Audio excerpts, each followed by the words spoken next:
મને મારી પસંદનો છોકરો મળશે ખરો? અને એકાદ સપનું વાદળોની પેલે પાર ગોઠવાયેલા સુખ. મને કેનેડાથી એક છોકરાની રિક્વેસ્ટ આવી. ફરિયાદીશ્રીએ shaadi.com પર મિત્રતા કેળવી અને ધીમે ધીમે અમે વાતો કરવાની શરૂ કરી.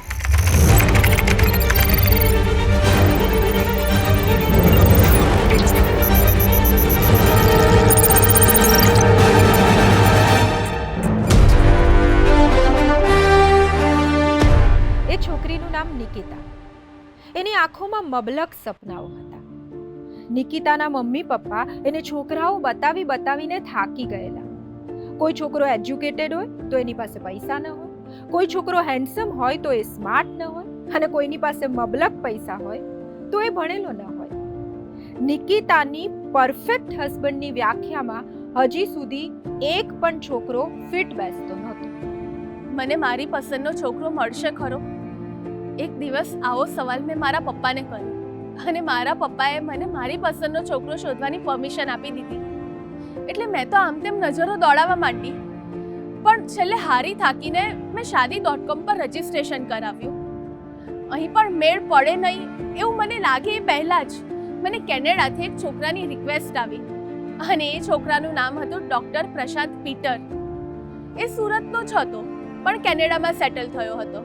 ગાયનેકોલોજિસ્ટ હતો, હેન્ડસમ પણ હતો. અને ધીમે ધીમે અમે વાતો કરવાની શરૂ કરી. ત્યારબાદ મને એવું લાગવા માંડ્યું કે એ મારા પરફેક્ટ હસબન્ડની કેટેગરીમાં સેટ થાય એવો છોકરો છે. ત્યારબાદ મમ્મી પપ્પાની પ્રશાંત સાથે વિડીયો કોલ પર વાત પણ કરાવી. આમ કરતાં 2-3 મહિના વીતી ગયા. એક દિવસ પ્રશાંતે મને કહ્યું કે મમ્મી પપ્પાને મળવા અને મેરેજની વાત કરવા માટે એ ઇન્ડિયા આવી રહ્યો છે. હું તો ખૂબ ખુશ થઈ ગઈ અને મને લાગવા માંડ્યું કે મને મારો પરફેક્ટ હસબન્ડ મળી ગયો છે. બસ ત્યાં જ મને દિલ્હી એરપોર્ટના કસ્ટમ વિભાગમાંથી ફોન આવ્યો. પ્રશાંતે નિકિતાને ગિફ્ટમાં ડાયમંડ મોકલ્યા અને નિકિતાએ કસ્ટમ ડ્યુટી ભરીને એને છોડાવવાના હતા. એરપોર્ટવાળાએ એવું કહ્યું કે ડાયમંડ 50 લાખ રૂપિયાના છે, એટલે નિકિતાએ 17 લાખ રૂપિયાની કસ્ટમ ડ્યુટી ભરવી પડશે. નિકિતાએ પ્રશાંતને ફોન કર્યો. પ્રશાંતે એવું કહ્યું કે હું એરપોર્ટ પર છું એટલે પપ્પા પાસે પૈસા લઈને ભરી દે. નિકિતાએ પપ્પાને વાત કરી તો પપ્પાએ એવું માન્યું કે જે છોકરો દીકરીને આટલી મોંઘી ગિફ્ટ આપી શકતો હોય એ છોકરો દીકરીને કેટલી સારી રીતે સાચવી શકે. પપ્પા અને નિકિતાએ ભેગા મળીને 17 લાખ રૂપિયાની કસ્ટમ ડ્યુટી ભરી દીધી અને હવે નિકિતા રાહ જોઈ રહી ગિફ્ટની અને પ્રશાંતની. પણ ન તો નિકિતાની ગિફ્ટ આવી ન તો પ્રશાંત આવ્યો. એક અઠવાડિયું રાહ જોયા પછી નિકિતાને એવું સમજાયું કે એની સાથે ફ્રોડ થયો છે અને એણે સુરત શહેર પોલીસ સાયબર ક્રાઇમ સેલનો સંપર્ક કર્યો. હવે જોઈએ સાયબર ક્રાઇમ સેલે પ્રશાંતને કેવી રીતે.